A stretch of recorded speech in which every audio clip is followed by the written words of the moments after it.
The Tech Disruptors podcast is proudly brought to you by channel sponsors, The Average Dad Tech Store and Stellar Data Recovery. Now, on to the show. My left video just went viral.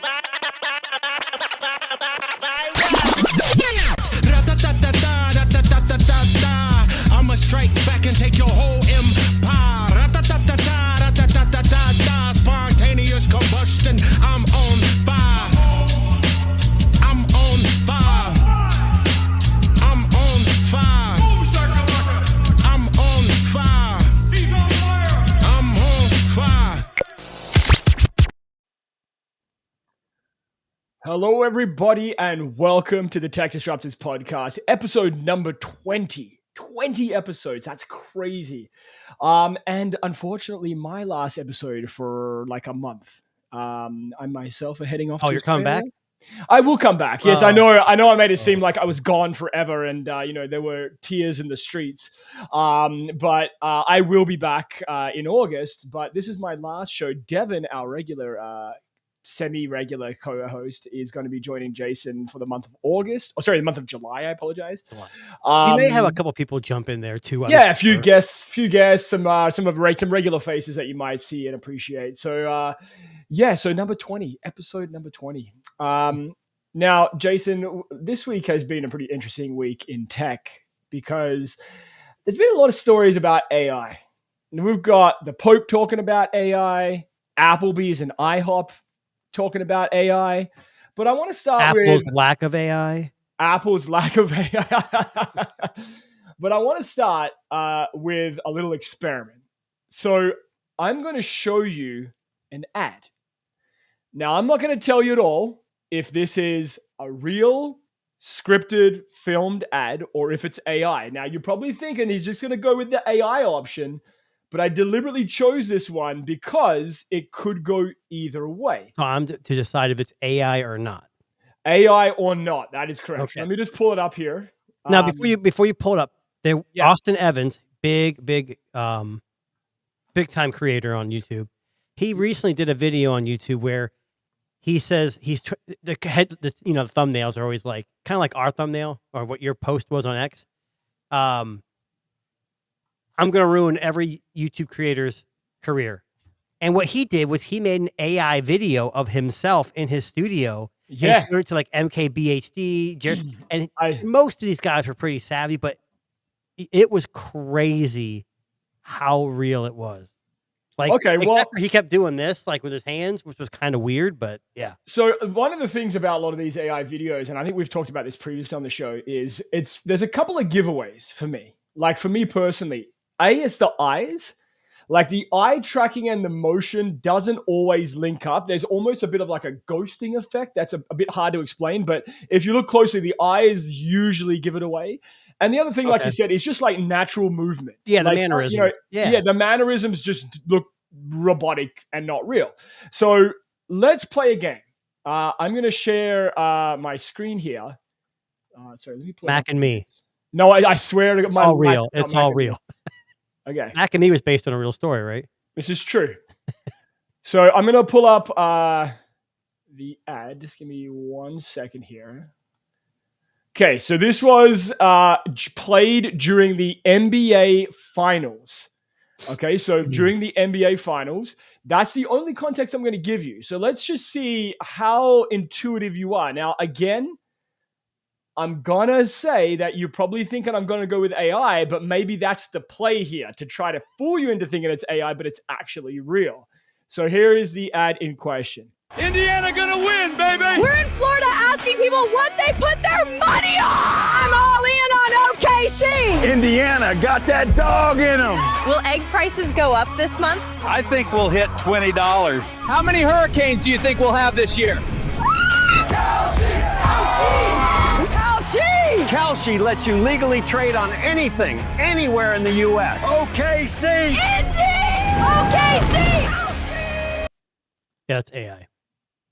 Okay, so this is an ad. I hate to say this. I've already. So I didn't know you were going to show this. This was was just a big expensive. Like I shouldn't say expensive. It was expensive. I thought it was only like $2,000 or something. So it was. So $2,000. Well, while that doesn't seem like a lot, and now you got to remember AI video generation has come down a lot in price, especially now with thing. But the ad that you just saw, if you catch it us and you were watching us live, was actually an ad that was played during the NBA Finals and was created using VO3, which is Google's video generator. Now, when you watch that back, I know, so there are a couple of things that kind of Google does here that makes me go, all right, Google, not only are you creating AI videos, but you're cutting them together in a very clever way to make it seem like it's not. Well, it's not just that. I mean, the prompts, some of the situations are like just weird. But I think of course, part of the thing. I don't think this company's like, hey, we're going to disguise this ad as something else. I think it was made that way, but I think there's a little bit of Google's creativity, I guess you could say, AI creativity. Yeah. So basically, this ad was for, I don't even know what the hell it was for. What Kaushi, I don't know what the hell that is. Don't care. But it was run during the NBA Finals. It cost $2,000 to make this. It says nonsensical AI generated ad, which is kind of funny. Yeah. But it was played during the OCT and Indiana Pacers game. OKC. Oh, thank you. That's what I was looking for. Thanks. I never get that right. The Thunder versus Pacers. Yes. But, I'm going to play it again, just kind of in the background here. So there are a couple of things that kind of give this away. So again, the situations are insane. The situations are absolutely insane in this AI generated ad. What gives it away, right? What? Say it again, Jace? That's what gives it away a little bit, correct? See, maybe not though, because is it so crazy for a film crew to kind of go, we're going to make this insane ad? Okay, maybe not the explosions and the aliens and the girl screaming. And the girl screaming. Okay, so there's definitely some things going on in this ad. But this ad was run during the NBA Finals, completely AI generated, cost $2,000. And from all accounts and from all reports, it's actually been pretty successful in driving up some business to this particular company. So my first question would be, is this where we're going with ads? Is like the old school ad just going to disappear in the future? And are we just going to have AI generated nonsense? I think it's going to take a little while. I mean, this is the future. Like I said, that Austin Evans video where he created his whole studio and himself in a video. Yeah. Like, is it going to replace? Maybe. The problem I see with this is, like, if you ever scroll through TikTok, there's so much AI crap now. It's ridiculous. Yeah. And it's pretty obvious. But some of this stuff is starting to get real. It's getting real close, yeah. Yeah, and this is interesting. I thought it was a cool design, cool concept, but I think we're going to go that direction, but it's going to be a little while. Like, didn't Coca-Cola release their first AI commercial during holidays? Yeah, that's correct, yeah. That's right. During the Christmas time, our Christmas show, we were talking about that. How a staple of Christmas time used to be that Coca-Cola animated ad with the polar bears drinking Coca-Cola and doing all that shit. This year, it was completely AI generated. They probably saved themselves $500,000 doing it that way. Right.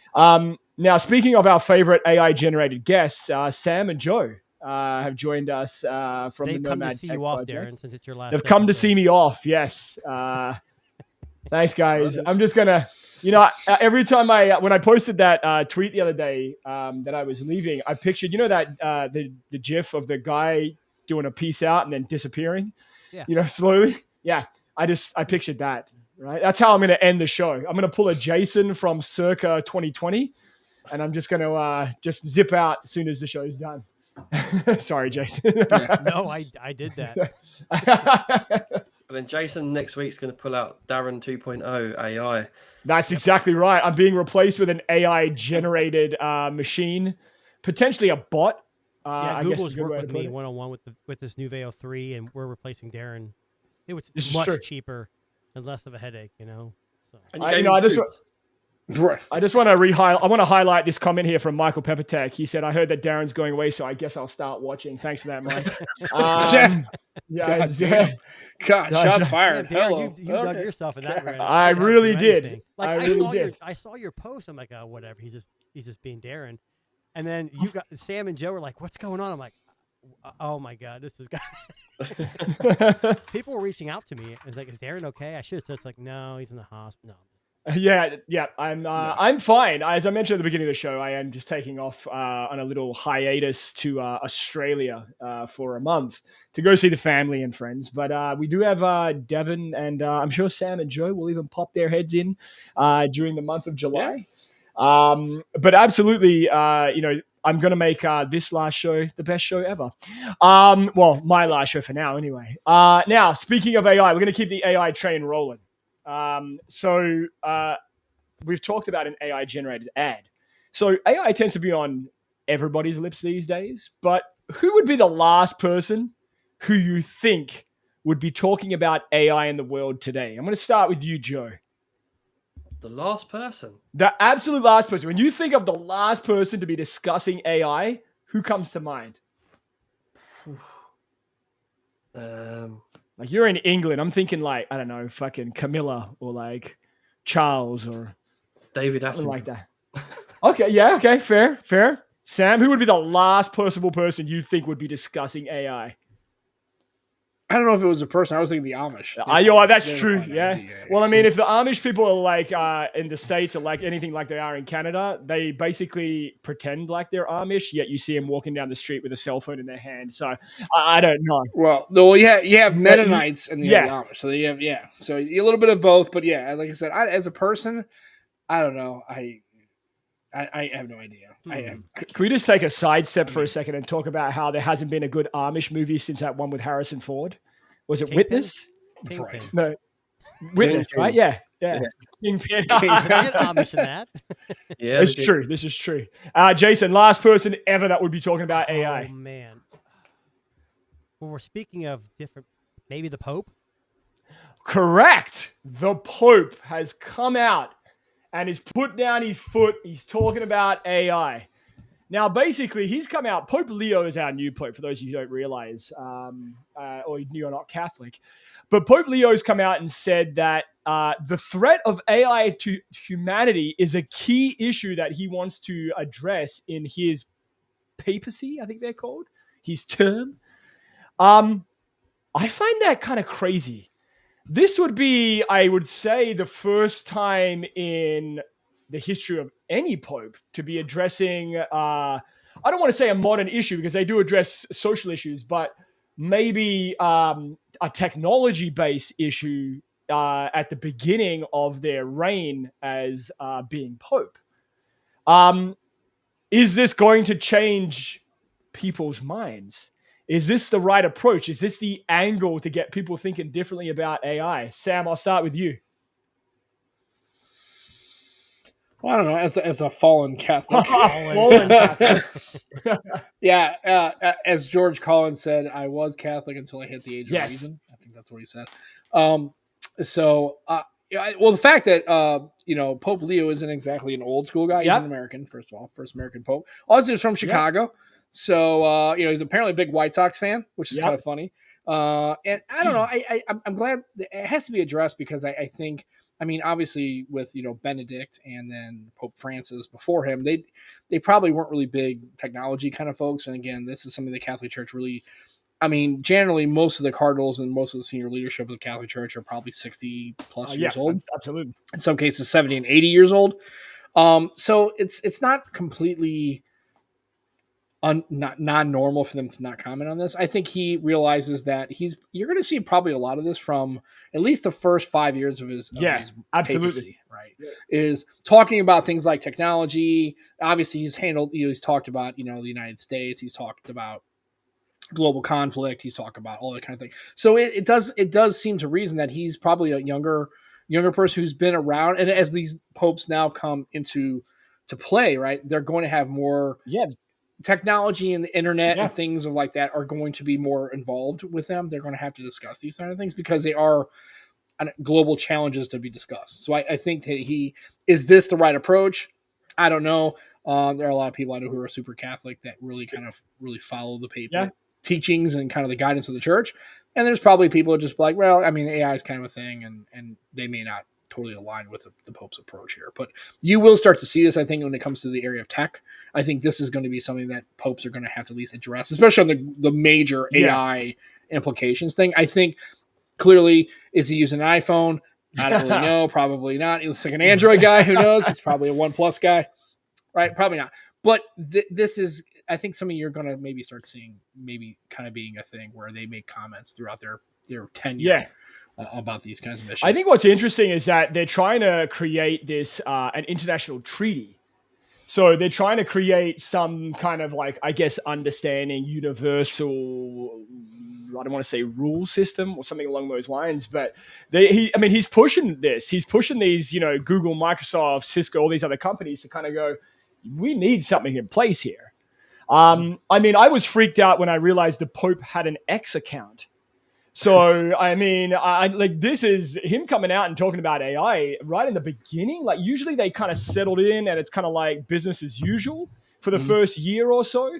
But coming out of the gate hot like this, that's interesting to me. That's an interesting kind of development in the world of, social consciousness and pushing this message of AI.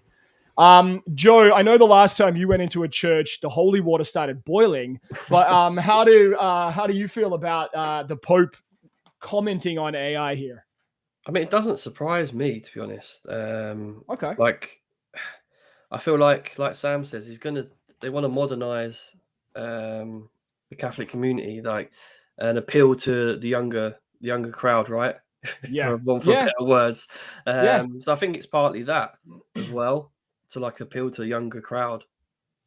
Yeah, I know this guy's younger. We should say younger in the context of popes. He's not 21 or like 19. But if he is trying to appeal to that younger group, like maybe this is the right step. Maybe him coming out and saying, hey guys, I have an X account, probably have an Instagram, I have an email, cool. But we should probably be paying attention to AI, right? I don't know. Interesting. Jason, what about you, buddy? I'm with Joe. He's with Joe. I think this is the world we live in, and it'd be dumb for him not to address it. And in the words of Sam, once at the age of reason, I stopped being a Catholic, whatever. I think part of that is just bring it to the forefront and trying to move the Catholic, I guess I don't say religion, but the whole ideals more. Yeah, get people talking about it, right? Yeah, more. Just more with the times instead of relying on, things that happened thousands of years ago. I don't know. Yeah, because you can do both, right? You can still address the technological challenges, but then still keep to that Catholic. He's already made comments about, to him, a family is a male and a female, right? He's made comments, so I think he's it's omni-channel, right? He's talking about we have to address the fact that this is the new world we live in, and the Catholic Church has to get into a technical world, right? However, the teachings of the Catholic Church and the dogma of the Catholic Church and these technological advances can align and actually drive this forward. So he's addressing both. It's not just making an AI comment. He's addressing the kind of elephant in the room, but he's still pushing the typical prototypical Catholic dogmatic approaches of, those kinds of things. So I think he's doing all the things. He's just busy. Pope Francis probably wasn't really good. If you look at him, he doesn't seem like a guy who really, and look the way he lived his life, right? Very simple. Yeah. Right. He didn't even live he lived in a very simple apartment, right? He wasn't about that life. So chances are he probably doesn't own a cell phone. Probably knows what X is, but wouldn't have. He never saw Terminator. Right. And that kind of thing. So I think it's there. He seems to be doing both in the first couple of probably the first year of his presidency, right? Or papacy. Well, he's doing kind of both. He's also come out and said he's now endorsing, to embrace the technology. The official mobile phone of the papacy is the Trump phone. Yeah, this is true. So, America, and apparently not American made. There's a big article out there. We're talking about the Trump. Well, it's not American. It is American. It's made in China. It's made in China. Yeah. Could you imagine if the Pope came out and said, "I endorse a Trump"? Can you imagine if he was seen using it? Jesus, I think hell might actually freeze over. I don't know. Like if the Pope using a phone that was pushed by Donald Trump, what would happen in the world Well, today? the funny thing is we won't give hell to freeze over. Who knew? We're just going to bomb it. We're just going to drop a bunch of ordnance on hell. That's the way it is. 4,000 years. Couldn't get rid of hell. Now I'm doing it. Oh, boy. Cleaning up hell. Yeah. It's like, oh, God. It's like, what the hell's happening Well, here? Oh, God. I had to So make a it's- Trump phone at least once. I mean, Right. It's- Is it's it true. gold? Is it golden colored? Should it be? It's golden colored. Well, we think so. I don't Now, know. you know what's funny? So, like, literally 10 minutes or so after that article came out, The Verge had an article about Applebee's and IHOP. oh, I saw this too. Yeah. They're going to be using AI too. So, God, they're trialing right now in a couple of locations using AI to look at your past purchases and other customers' orders and kind of like upsell you. So, you know, you go to like the self-serve like screens and you put in, you want like a burger and fries. It's going to say, hey, Oh my you know, God. 32 people before you ordered an apple pie. Why don't you add that to your order? Now, I see some dangers with this kind of thing because I am totally that person that if the computer said to me, hey, Darren, everybody's buying this particular apple pie, I'm totally adding that to my order and fuck the calories. So I actually think this is a good idea Well, for a Apple and fast food IHOP chain. have merged recently, so that makes sense. They're trying That's to make exactly a right. splash. This is Yeah. like their next step. But you know what's not to feel Go left out, the tech disruptors here, we're going to be utilizing AI as well. We're working is on true. that. We'll announce it soon. Do you want to know actually what's funny? The Applebee's IHOP AI is still better than Apple's. That's true. Very That's true. So, you know, they don't call it intelligence. They call it smarts. See, sometimes the B team's better. The B team's better. There you go. That's B's. exactly right. Well, all Yeah. Apple will do is just buy out the AI and call it their own. Exactly. And great segue, Jason, because I'm glad that you brought that up because Oh, are you going to mention buying Perplexity? God damn it! I knew that was coming. you like that? That I was trying not to push planned at Darren a all. little bit to that article. Not planned at all. I promise you. No. I knew it was coming. Okay. So, Perplexity AI, which was one of the first AI kind of companies out there, has been selling their services to a bunch of people. I think the Rabbit R1 has Perplexity. Is that right, Jason? Is that part of the deal? Yes and no. Okay. It's complicated. Okay. Right. That's what You know, it's funny. So when I ordered pre-ordered the Rabbit R1, they sent me a coupon for a year of Perplexity AI. Mhm. I still can cash it in, and I don't even have the device. So The Rabbit Yeah. R1 is Yeah. changing drastically. They just introduced some like AI assistant. Now it's a monthly service fee. You don't have to do it, but so it's all about money. Ooh. Rabbit Yeah. R1 was cheap, but I don't know if we want to start paying for it. So I don't know. Well, anyway, so Apple is considering the acquisition of Perplexity AI. Now, I think you're going to see a lot more of these articles in the coming weeks with Apple. I think they're going to start scooping them up. Yep. And I think their play is that they realize that Apple Intelligence is a fuck show, and they need to get some experienced AI tech people on this to try to fix this very broken issue that they're appears way to be behind. happening. They are. Yeah, It's they're like going to play Google catch Maps. up. Google Maps Yeah. was so far ahead, they went out and bought TomTom, and there was a disaster. But now it's even its way out. So you're right; they're going to scoop up all these AI companies, Yep. and eventually it'll be a great program, a great product. But they're behind, so they've got the trillions of dollars to spend. Okay, so I'm going to just pose a question here. I'll get Sam and Joe. I'll ask you this. Isn't it just easier for them to buy Perplexity, fuck off Siri, and just call it Perplexity AI and embed it through the OS? I wouldn't keep that name though, because the word perplex is when you confuse people, right? Fair point. Fair point. And that's not Apple's MO. They change No. names of everything. Yeah. Okay, so let's just say, a name aside, Yeah. is it not just easier to just take it and throw it in the fucking pot? 100% they should And do they, and, that. they, and they will, and that's what they're going to probably Yeah. do. It makes more sense. They'll call it Siri, but it'll be a Perplexity backend. Yeah, Yeah. that's fine. And who cares? Because most Apple users they know Siri. Siri.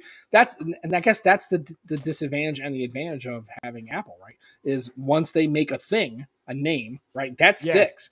And Yeah. most users, not even going to say Apple, I say most end users They don't give a shit where it's coming from, as long as the content or the service or the application or everything. If it's being delivered, they really don't care what the back end supporting it is. So Yeah. I could see Apple Basic. Now the problem is I don't know how Perplexity works inside of iOS and all these other models. Can they integrate it well? I mean, what kind of back end is Perplexity using? I mean, how is that going to integrate? I don't know. But yeah, I mean, this is what tech companies do. If they can't build one, they just buy one.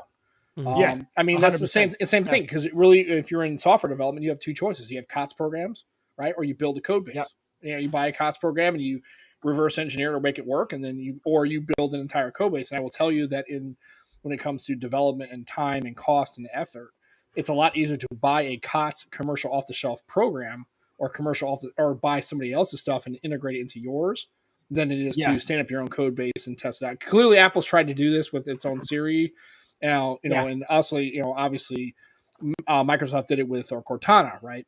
Mm-hmm. Yeah. So it's very hard to develop your own code base, your own backend, your own infrastructure, and then kind of make it all work when you don't have it's a lot of resource intensity, and also it just may fail. It's better just to buy it. So I think you're right, Darren. I think they could just buy Perplexity, essentially attach it to Siri, make it part of a Siri suite. And call it the new Siri 2.0 or Advanced Siri or Siri Plus or whatever the hell they want to call it, and basically have it essentially be mostly a Perplexity backend. Yeah, I can see. The other thing with it is they're going to bring some smart minds over. Yes, that's exactly what I'm getting at. Yeah.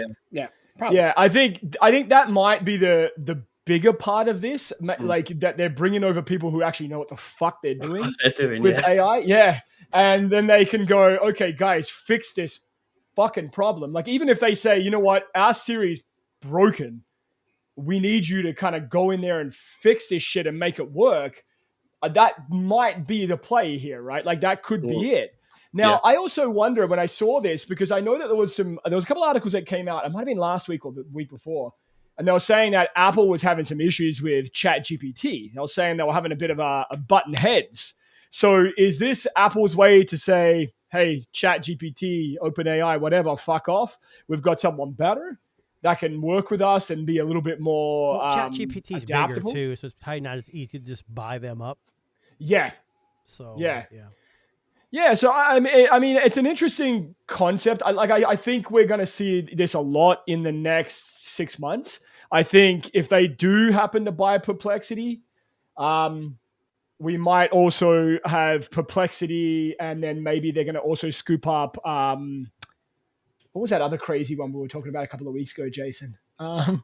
With the AI memes, the animated characters. I can't remember the name of it now, but. VO3 is being used for. Well, VO3 we already talked about earlier in the show, Joe. We're talking about the NBA Finals ad there, but I mean, I don't think they're going to pair up with Google. I think Apple, everyone's dream of Apple working side by side with Google on their Gemini AI is just not going to happen. No. I think Google is locking that down for the Pixel and for their line of phones.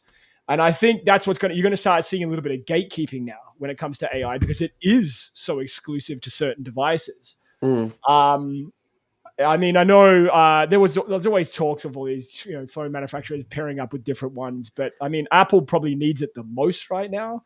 So maybe not a GPT right now. You got Google with Gemini. I think nothing in CMF kind of work with ChatGPT a little bit as well. Yeah. But besides that, Samsung obviously works with Google, but there isn't that many players. I mean, who do you pick? Yeah, Gemini is going to be kind of. That's the beauty of. I don't want to bring up the Apple versus Android, but a lot of times you can install ChatGPT, Perplexity, Gemini, and you can kind of see which one works best for you. But I think if Perplexity gets bought by Apple, we're not going to see it on Android ever again. It kind of brings it back to when Wise, the smartphone camera, they used to have Face ID, so it would take pictures of everyone and you could label them. Well, Apple bought that company, and then they had to start all over, and they pulled it away from Wise. So Wise had to go back and make the new AI themselves in house because Apple scooped them up. But Google's the same way with hardware and software. Remember Focals by North? Yes. The glasses that had like the screen inside of it. They bought that company straight up, and now look what we're seeing. Yeah. Maybe for the patents, maybe for the engineering. I don't know. So, Jason, you're giving me too many good segues here, buddy. Just too many. You're just firing them off, man. Speaking of AI, and we know we've been talking a little bit about on this show the last couple of weeks, Meta AI, which you may know is Facebook's AI, Zuckerberg there. And we've talked a little bit about the Ray-Ban Meta glasses. Now, and Jason's wearing them right now. I love them. I thought they were just drawn on his face with like a permanent marker, but no, they're actually glasses. Sharpie, yeah. No, that's his face. Oh, right. What did he say? Don't worry. Yeah. It's the facial hair. That's definitely fake. So Oakley. Oh yes, I see this. In hot. Now, can I just ask you guys a random question here, right? So you want to buy a pair of AI powered glasses. What's the bigger draw? Ray-Ban or Oakley when it comes to the brand of sunglasses or glasses that you are going to be wearing on your head for that reason? Ray-Ban for me. Is that because you look cool in Ray-Bans, Joe? Is that what it is? I think so, yeah. I like the Wayfarer. Yeah, of course you do. But that's everybody's favorite go-to, right? But I mean, I always think to myself, like, I always like Oakley sunglasses, and I like Ray-Ban as well. I have a pair of Ray-Bans, but Oakley's always been a little bit more, I guess, like fashion forward when it comes to like pairing up with like sports teams and, you know, having these athletes who are wearing them and stuff like that. So is this going to be like the sportier version of the Meta glasses? I have the Ray-Bans right here. Yeah. And these are got prescription lenses in them. So to me, they're my regular glasses because I have to wear them. Yeah. It's funny. My other glasses I wear are Oakley's. So there you go. Yeah. I'm good with either one. I think they both have really good designs. I've had both. I think Ray-Ban's more classic. Yeah. You know, I think it's more like well established that way, where like you said, Oakley's are a little more edgy, a little more, you know, and I don't like, I think the biggest thing for me to the Oakley is the slight upgrades that they've made. Yes. With the internal. It's not a huge thing. Well, I don't know, man, because this article's saying that like we're getting 3K video recording, 40% better battery life. And that just could be the chunkier frame. Okay, I've changed my mind. Yeah, so I mean, it comes out on June 20. I believe that's like a couple of days ago, or when it was when it was mentioned. I don't know, whatever. But they are coming out later this year. But look, like I've seen this version in the photo that you see here. Like that's not particularly my style. No, I feel like you're wearing like a steampunk pair of glasses there. But I'm sure if you look at Oakley's range of sunglasses and eyewear, like they have a lot of designs, probably more so than Ray-Ban when it comes to like design wise. So I don't know. I mean, I think if they came out with some different styles, like a lot of the Ray-Ban Metas are very similar. But the Metas have a very limited with the internals. They only like Meta has like maybe 3 or 4 different styles and a bunch of different colors. I'm assuming Oakley's going to start out with a handful of designs. Yeah. Because while they sell well, they're not the best sellers of eyeglasses. I mean, most people go to their eye doctor and they use their insurance and then they get handed a pair of glasses. They don't, like I took my Metas to my eye doctor and said, hey, I want my lenses put in there. My lab wouldn't touch them. Right. So I had to return them. And then I went to Meta's website and they wouldn't do it because I have a really bad prescription. So I ended up finding a company online that actually did it for me and it wasn't cheap. Yeah. So. That's a pain. Yeah. I know Oakley as well is a bit thing with like prescription glasses. Like they do them, but only with certain frames and styles. I know my son's wears sunglasses for baseball, and they were the eye doctor was like, yeah, they're not going to do it. And then when we went to like an eyeglass retailer, they were like, look, this is what we would do. Give us the prescription. We'll send it to Oakley. Let's see if they do it or not. And sure enough, they did. And if you see my son's sunglasses, because they're like a curved sunglass, they are 1/4 of an inch thick with that prism lens. They're actually amazing to see. Like how they managed to do that on a pair of Oakleys with a curved lens and that strong of a prescription is actually some impressive engineering. So, I mean, I think like I'm more interested in the upgrades that this brings, to the existing formula. Like, I mean, I always thought the Ray-Ban Meta glasses camera was really fucking good. So if it's even better on the Oakley, I mean, is this where we're going? Like, is this the future? Like, I'm starting to. Are we getting rid of cell phones? It's more of a combination of like Google Glass with a screen and the ability to record. I think, like what they're coming out now with the glasses, I think that's more the future, because right now I love these things, but like I'll be sitting in my office and I'll like just do this and I'll accidentally touch the side and it starts playing music and I'm like, what the? It drives me insane. The cameras are good. That's about all I use it for. I've looked at a few things and hey, what am I looking at? Yeah, it's kind of cool, but I'm not trying to step on Sam here, but most of the time, the general consumer isn't going to use all this stuff. You know, they're going to take pictures. I don't post this stuff to Facebook or Instagram or whatever, but I like it as a camera. Like my daughter's like baseball games or softball games, I can hit a button and just watch her play and record a couple minutes of video. That's about it. I don't know. I think you use the AI though. I use the AI here and there. I have, but it's not any better than Gemini or Google Assistant or anything like that. Like asking it basic, tell me. The only thing that's cool is that you can change the voice to like John Cena. But you know what? I will tell you. So when I had him, I had to go pick up someone at the airport, and I just said, "Hey Meta, can you remind me where I'm parked?" And it snapped a photo of the sign that I was just looking at the time. Saves a screenshot into the app, and then when I was leaving, I guess it knew that I was getting closer to where I was parked, and it reminded me, "Hey, you're parked on this level, this floor." Like that kind of shit. That's cool, yeah. Valuable for me because I'm fucking dumbass. I can't remember where I parked my fucking car when I go to the But you have to know what it can do. I think that's the problem. I don't really know what all it can do. I mean, you see the stupid ads online here and there. It's a great device. I mean, I love the battery lasts easily all day for me. I don't always have them on all day either. So I was listening to a blind guy talk about the Ray-Ban Metas. Yes, with the accessibility mode that they have there, right? Yeah, and like I tested the feature out, like a few of the AI features out at work, and I said like, "Tell me what you see." Yeah, I see a bulletin board with loads of paper on it. I said, "Okay, do you see a paper with phone numbers on?" She goes, "Yes, I see a paper with loads of phone numbers on." And I read out one of their names. I said, "Can you see this person's phone number?" And I've got Judi Dench on mine, by the way. And Judi Dench goes, "Yes." And she read out the phone number for me. Yeah. And on this piece of paper, there was loads of phone numbers, but she identified that individual one on there. That's amazing. Really impressive. Really impressive.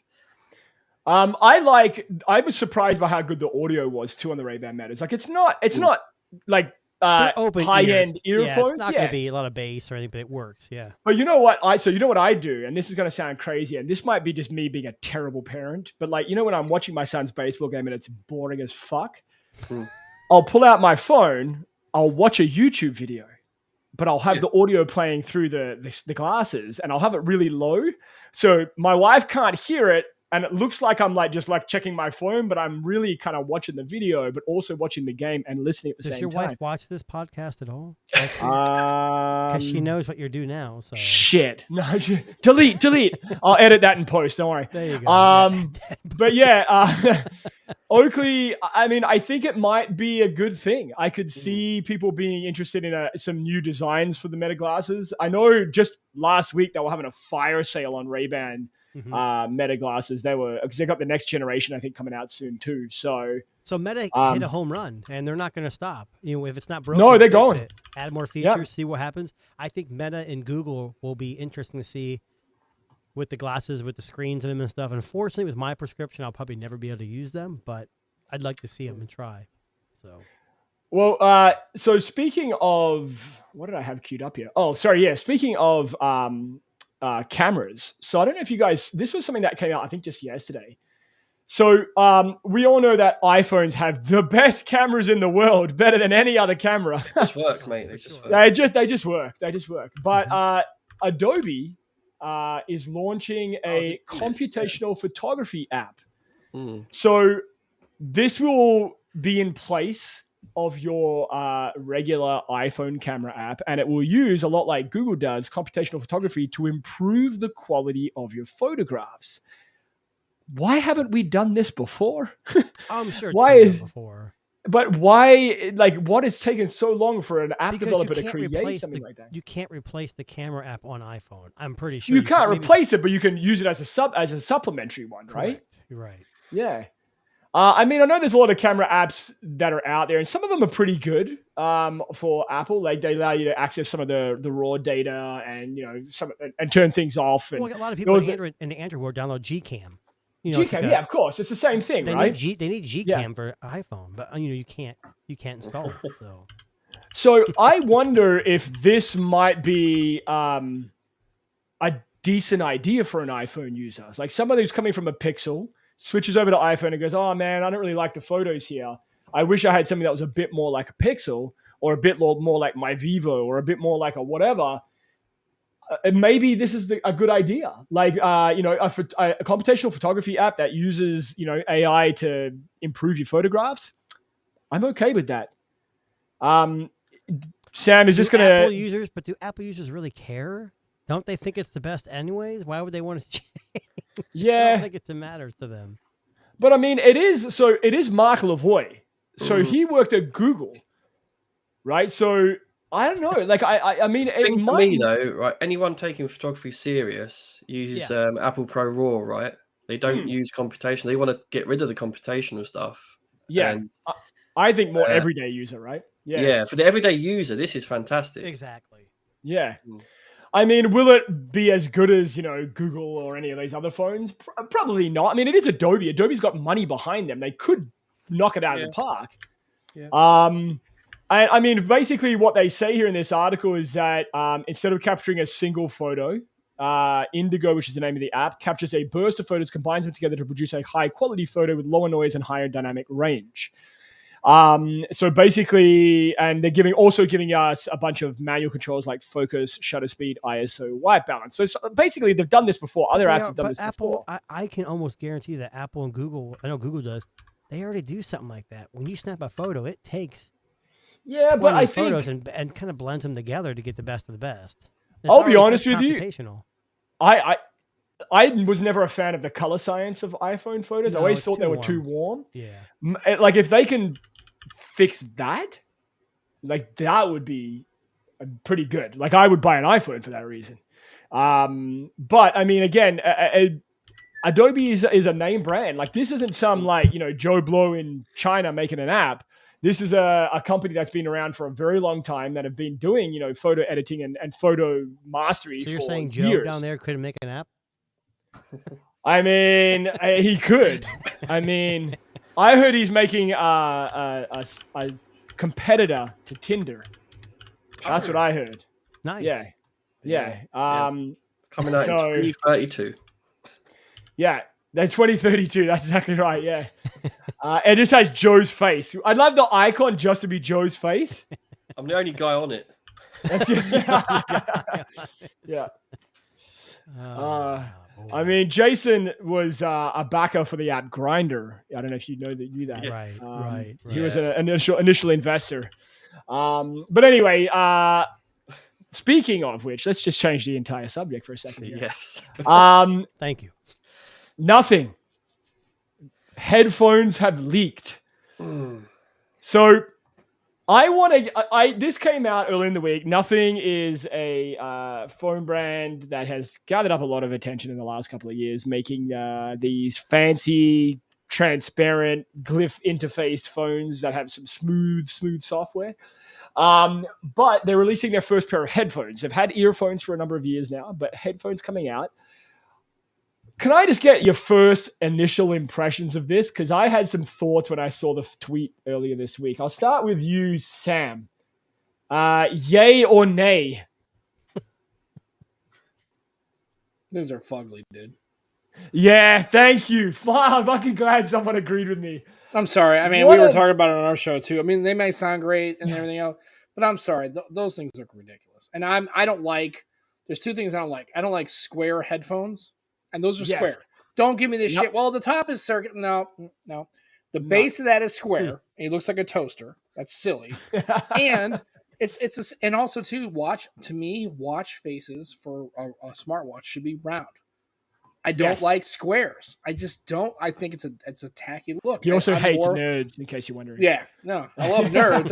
The candy is great, especially when you do that. Right? No, it's just I think these are ugly. I'm sorry. I don't think they're attractive looking at all. And if you're I mean, I love Nothing phones. I understand the Glyph. I understand all that, but those that I'm seeing there, those look ridiculous. I don't think those are a good. They don't look good. I'm sorry. I just don't. I mean, they'll grow on you, I guess, but Joe, nope. So I'm similar to Sam. I don't think they look too great, but I think they will grow on me. And with KEF, that partnership, I think they're going to be very good headphones. So I think they're going to get some good reviews and they're going to grow on people. Jason. And I like the fact that they're a bold design, right? And they're clearly Nothing brand.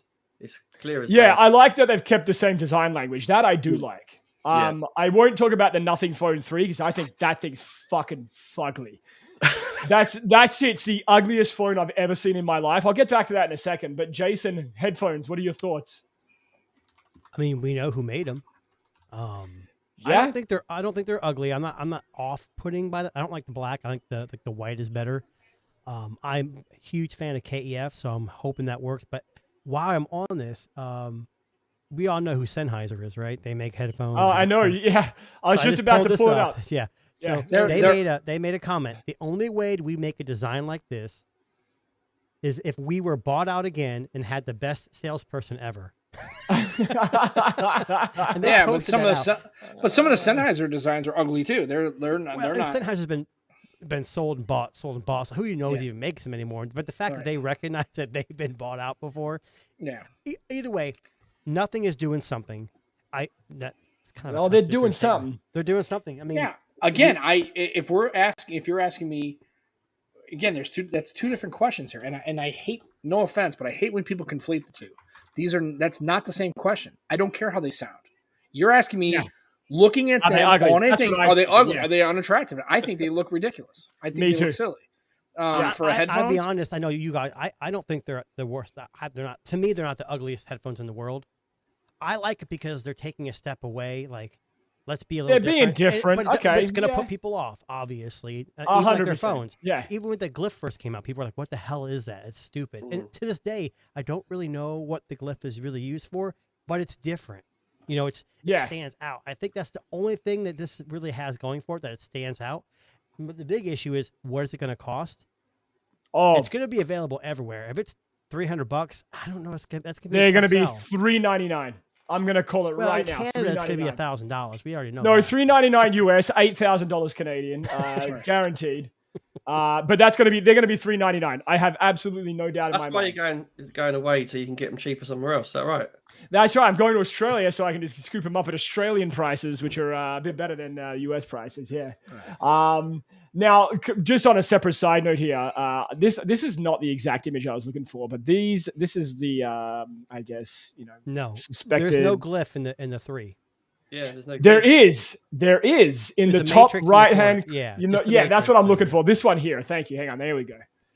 Yeah, that's it. What the actual fuck? Here's my thing. When I saw the teaser, I was like, "Oh, that Glyph Matrix would be really cool if it's kind of big, like on the back." Like a little thumb circle in the corner, which I'm not really sure what the point is. I want to see how they release it and what they use it for.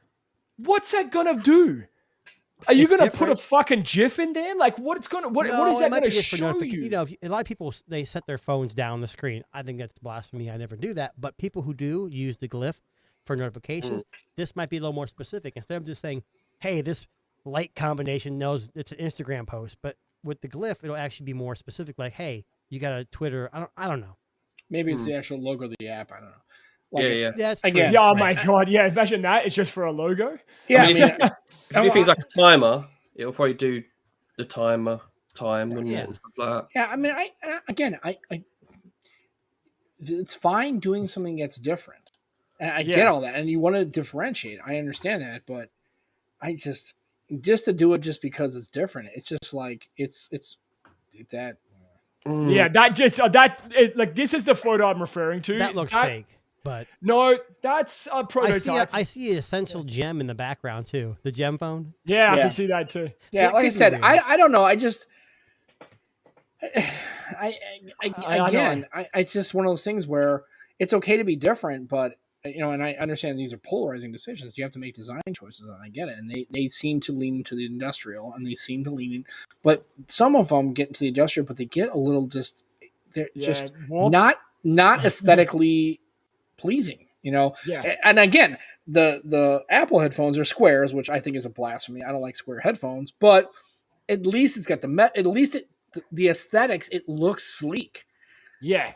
The stuff that Nothing's putting out, that's what a 12-year-old would come up. He's like, dude, let's make futuristic ass headphones and let's put them on my head. That's what a 12-year-old would come up with. That's fine if it's good for you, but it's just, I think for a regular going out and walking around, I just, again, and look at the headphones you're wearing. Jason, those are not fugly headphones. Those are nice looking headphones like these. These are Surface 2 headphones, right? Yeah. They're not weird. They look like normal headphones. They're circular, right? They have a good look to them. There's being, here's what it is. I found the adjective. They're gaudy as hell. They're gaudy.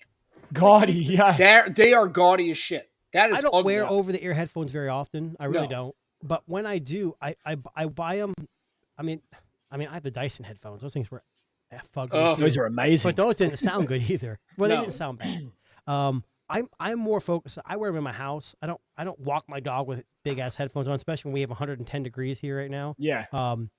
I buy them more for sound. Now, I'm not saying that the look doesn't have I'm not the only person buying headphones in the world, but I don't know if they're going for a younger generation who might like this. I don't know. It is a weird design, but you definitely, like Joe said, who made it. That's for sure. Right. And I guess the thing is with the headphones is, remember, if we're talking about like old school high impedance headphones, you're at home and you're hooked up to a head unit. Right. On a long cable. You're not wearing these wirelessly. You're in your house. You're not walking around in traffic. You're not on the subway with these goofy ass looking things.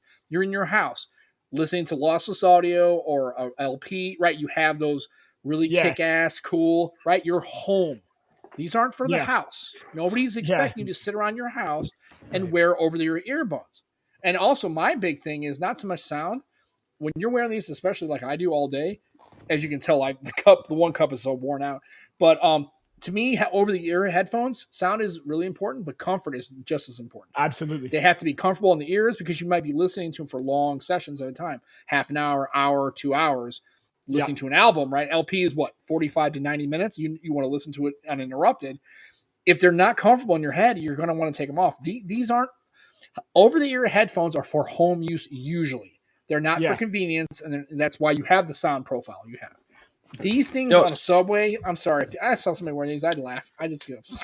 Sam, you know what's really good about these, though? If you want to charge your mate's phone, lay it probably has a magnet. You just stick you're on the subway. That would be just lean over and just take your nothing phone, just go and stick it right to their head while they're. Do you want to know what they look like? This is what I think they look like. They look like magnets. So if you put your head too close to metal, you just kind of fucking attach to it. That's what it looks like. Two magnets on a pair of headphones. I will say the white version looks better than the black to me. Yeah. I think so. Yeah. But I honestly, I don't think they're that bad. But that's, again, everyone has their opinion. I don't think they're terrible. Let's see what really comes out. Let's see what they sound like. The biggest thing is if you have a terrible design and terrible sound, you're fucked. 1,000. Well, I'd hope that KEF wouldn't put their name on this. That's the thing. Unless it was good. Right. My question is, are there any pictures of the interior? The cups. Yeah. The cups. Oh, let me see. Let me see if I can do some prototype. research. Oh, you look that. It looks like it's got physical buttons on it there. Yeah. That's what it looks like. I can't tell if it's. It might be quite good because I prefer. I'm okay with that. Like I said, I've noticed that all these pictures, none of them have the cups, and I'm more interested Sam? You know what they're gonna do? Someone's gonna develop covers to cover that ugly ass design up. Like they're gonna. 100%. They're probably 3D printing that stuff. That's the best. That's the best shot I can get of the cups on the inside. Yeah, I mean, as long as the cups are comfortable and they also have a good seal and you don't have a lot of noise. What is that slot right there? It's a SIM card slot. Oh, right. I mean, like right in the middle center. Yeah, right here. SD card. Right here. Yeah, what the hell is that? It's too big for an SD card. Is it open back? Are they open back? No. No, have no base. They're over the head. If they're over the ear, they're not open back. I think it could be an attachment. That could be something that might be the peripheral that attaches to that. Maybe something else. I don't know because it's too big for an SD card. Yeah, it's too big for an SD card. slot, unless you want to use like an old camera SD card slot. I don't know. Yeah. And why? I guess you want to, if you want to load. I mean, honestly, you're going to connect these to your phone. I mean, I guess you could memory expansion, but what? I don't know. Just, like, maybe it's design. Maybe it's nothing. It could just be a design. Yeah, just be open up. Just something to open up. Maybe it allows. I don't know. Like I said, I'm sorry. If it were just one of those, like the oval or the square by itself, I'd be okay with it. It's that sandwich look that just does not work for me. I wonder why they have that rectangular part. Why is that rectangular part there? Why not just have the circle or the oval? Well, I don't know. I just again, I think it's a design. It's nothing being unique, and it's somebody sat there. They all sat in a room. Carl Payne, a bunch of guys came up to it, and they were just like, "This looks cool." And I'm like, "Are they going to light up?" I don't think so. I reckon they are. I reckon those dots are LED lights. I'm calling they're that little shit pin now. little pin dots. You won't see them anyways. No, but the pin dots are going to light up. $100 says the pin dots light up. Maybe they could. I don't know. Like the pairing light. Now hold on. Joe's kind of on the fence. Now Joe, this picture right here, does the black look that bad? No, it's growing on me. I know. That's what I'm saying. Already. I don't think it looks that bad in that picture. Maybe with the phone and all of the peripherals. Darren, don't reach for it. You're reaching. Anyway, so Sam, if nothing reached out to you and said, "Hey, we'd like you to try these out," yes, I would try them out to listen. I'd be curious to see if they sound okay. They do. But if nothing asked me, what do you think of the SX? I think these things are fucking ugly. That's exactly what I would tell them. And it's like, well, we're not going to send it to you. I'm like, I don't really give a shit. I'm not buying them anyway. But I would like to check them out, see if they're comfortable, how they sound, battery life, those kind of things. But I mean, if you're asking, but here's the thing. Let me ask you a question. When they send devices to anybody, do they actually ask you what the phone looks like? Never. Well, you think nothing would, because they pride themselves on being different. On design. No, they don't care what you think. They think that's good. They put that out there knowing that it's going to be polarizing, like you said. But anybody I've never been reached out to by a brand, so you guys are definitely more, can talk to us more. But I don't think anybody asks you about the aesthetics about the phone. They ask you, does it have good battery life? Does the screen work? Does the software work? Is it something you would use and test it out and kick the tires on it? Nobody ever asks you, does this look okay? Does this phone aesthetically look like a premium smartphone? I don't think they necessarily ask that, and I don't think they care for that feedback. Yeah. Well, because they can't change that. That's the one thing about a phone they cannot change. The hardware they're stuck with. Right. They always ask about software, battery life, software improvements, updates, longevity. You can always cover something up though you don't like the look of it. Right. I think someone should sell cups that make them look like AirPods Max. I would think they should sell a cup from Weird Science where it's just a bra on their heads. That's what they ought to do. I'd love that. Yeah. All right. So one last story here, and I know Sam, you're really you're into cars, so this is going to be right up your alley. Oh, the ZRX1. The ZRX1X. Sorry, the ZR1X. 50 horsepower hybrid hypercar, the Corvette. So I saw this article. Yeah. I think it was like a couple of days back. Yeah. And I went, that's really fucking fast. Like really fucking fast. And the Corvette's coming out hot. It is so they had a ZR1, but that wasn't a hybrid. I don't believe. I think it was gas only. Mm-hmm. So they've managed to add 150 more horsepower. So it goes from 0 to 60 in less than 2 seconds. Mm-hmm. I'm going to say that again. 0 to 60 in less than 2 seconds. So the question is the hybrid supercar the way to go? Because the Acura NSX, when they redesigned that was a hybrid car as well. Yeah. And I don't know if the additional electric motors, obviously electric cars are fast, but their Achilles heel has always been range. You start going ludicrous mode in a Tesla, you kill your battery in 2 runs. Yeah. Is this the way for supercars right now? Yeah. Well, I know as a now or soon to be former electric car driver, I just traded my electric car in and bought a hybrid because the range was giving me some crazy anxiety and I couldn't drive anywhere when I'm driving all over the country for my son's baseball. If you got battery anxiety, don't buy an EV. It's simple as that. Well, I mean, as I explained, I had this conversation with my wife. Like when I bought the EV, it was all with good intentions. Like save on gas, good for the environment, all that stuff. And I love my car. My car is perfect for someone that only commutes to and from work and maybe goes to the grocery stores on the weekend. But right now with my son's baseball team, we're driving all over Ontario, hundreds of kilometers sometimes. And I'm just not, it's just too much. There's not enough range for us to get to where we need to be and back. And that's frustrating. So I switched it out. I got a hybrid. I pick up the car on Thursday. But I'm kind of interested to see when it comes to like sports cars, if they can merge, a high power engine with a hybrid system. The problem I see is this: if you're an old gas head, like I have an EV, but I still miss working on cars. This is the best of both worlds, but that's also the bad thing. You have two separate systems you got to work on. Yeah. So if the hybrid system screws up, Toyota's been known, Honda's all using hybrid now. I don't know if this. I mean, I would assume Toyota and at least Toyota and Honda have nailed it down. And this is a you know what's vehicle. funny? I'll tell you, Sam. Yeah. Is this something you think supercars should go? That way, you still have the gas engine, but the hybrid kind of gives a little more power, a little more torque. Oomph. Well, I mean, is it oomph? Okay, so you have to think about, first of all, who is buying this car? Yeah. You've never seen one of these. No. Acura NSXs have been out for years. I've never seen one on the road. Not one. The only place I've seen is an Acura dealership. And it's a beautiful car. I mean, here's the thing. Who's driving this? Whoever's driving this car. I mean, whoever's driving, first of all, it's a Corvette. So the only person who's driving it is somebody who's white, male, and over 60. It's a Corvette. Yeah. You giggle. Do yourself a favor. A favor. Just drive around and you'll see everybody drives his cars in old white. Can I just interrupt you for 1 second, Sam? I want to see how good your film knowledge is here. Do you remember the line from the movie True Lies? Bill Pullman says it to Arnold Schwarzenegger when he goes and test drives the Corvette. No, I only remember the punch scene. in the face. Yeah, no, I remember the scene with Jamie Lee Curtis. That's the only thing I remember about True Lies. So Bill Pullman in the movie True Lies, he says, "The vet gets him wet." That's my wife's favorite line ever in a movie. And I'm going to be honest with you. I think Sam's onto something here. I think he's right. The only person who's buying this, it's 1,250 horsepower car is somebody that A, has money, B, wants to speed around and flex on everybody. What were you going to say, Sam? Sorry, I interrupted you. No, it's fine. It's like look up the Ford the Mustang GTD. It's $350,000.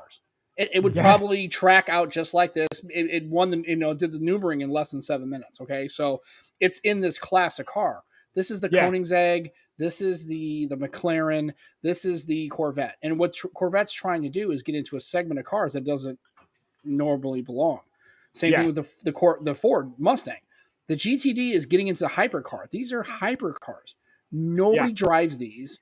You're not. And here's the funny note: they're not tracking these cars out either. I mean, if you go to Shelby GT 500, sure, you can go ahead and track the car out. But most people who buy those like M5 Performance or C5 Performance BMWs, they are tracking that car out. Never. It's just like, again, I think the hybrid is the way to go if you can, because you get the benefits of both worlds. But the problem is, you got to tune this car.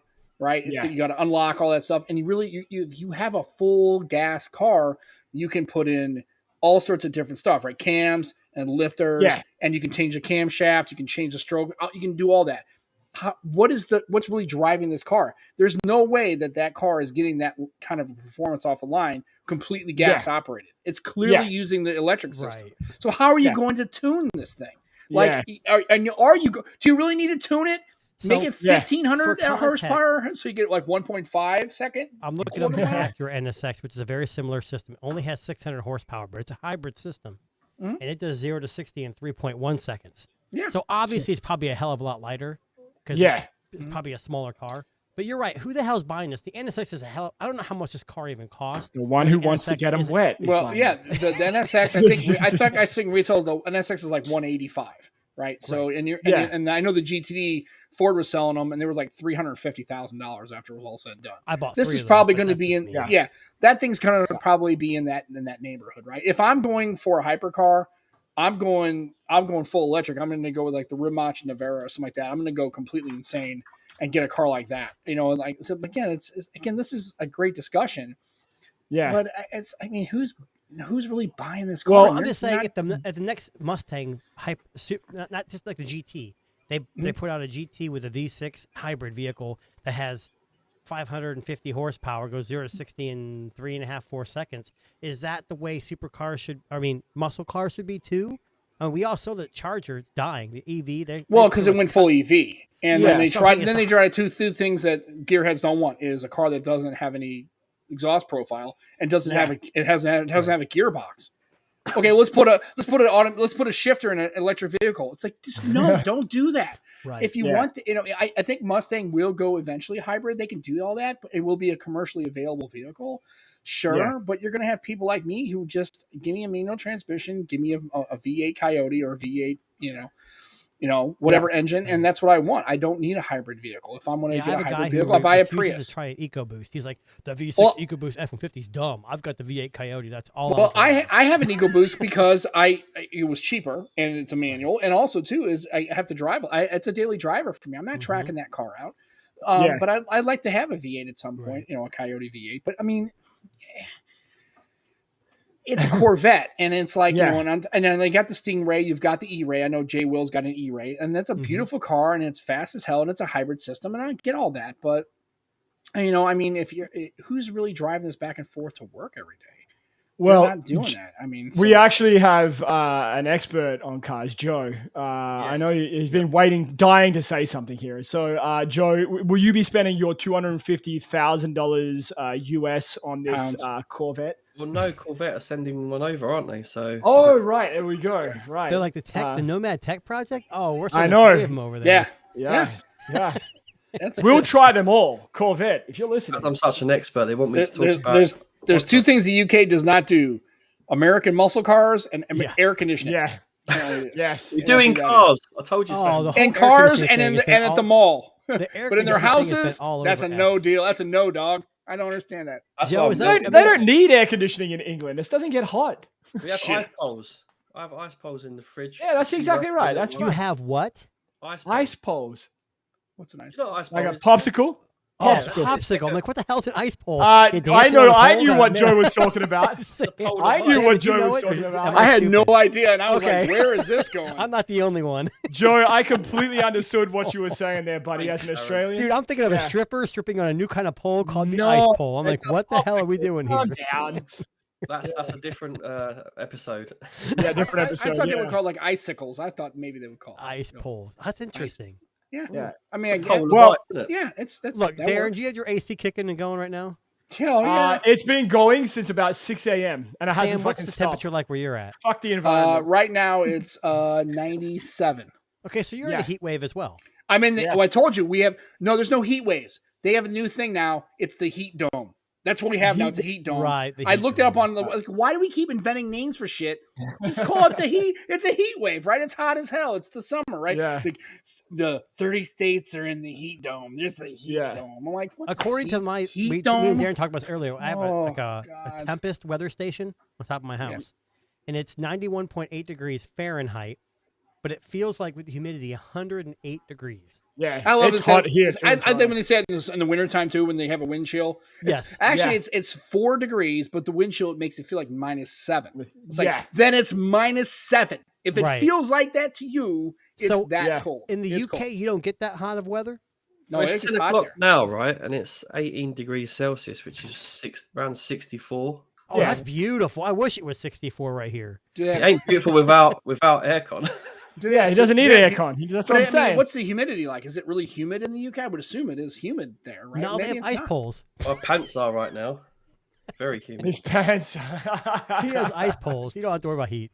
He's just going to shove those ice poles up his pants, all right? That's all he is. That'll cool him down. That's all he needs.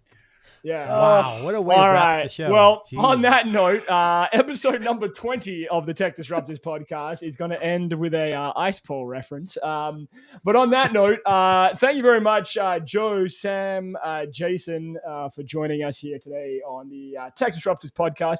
Make sure you check out the Nomad Tech Project, which is Sam and I can't even speak. Sam and Joe's podcast, Jam. Podcast. They're on usually just before us or just after us, depending on the guest. I'm going to assume Saturday next week. Yep, So we're off Oh, Saturday. Saturday. Ah, Yep. okay. All right. Ooh. Well, from me, you will see this lovely face again in August. But for now, Jason and Devin will be taking over hosting duties. They'll be running our weekly show here. But don't worry. We have a lot of great tech still coming in the second half of this year. And I'm sure if I can, and I can get up at like 3 a.m. in the morning, I will try to do a live one from Australia, even if we have to push the time a little bit back. Might be a bit hard, but we'll see if we can make it do good, Jason. We'll go from there. Yep. Sounds good. Sounds good. On that note, guys, like, subscribe, check us out, Spotify, Apple Pods, Good Pods, YouTube Music, everywhere you find amazing tech podcasts. And we will catch you guys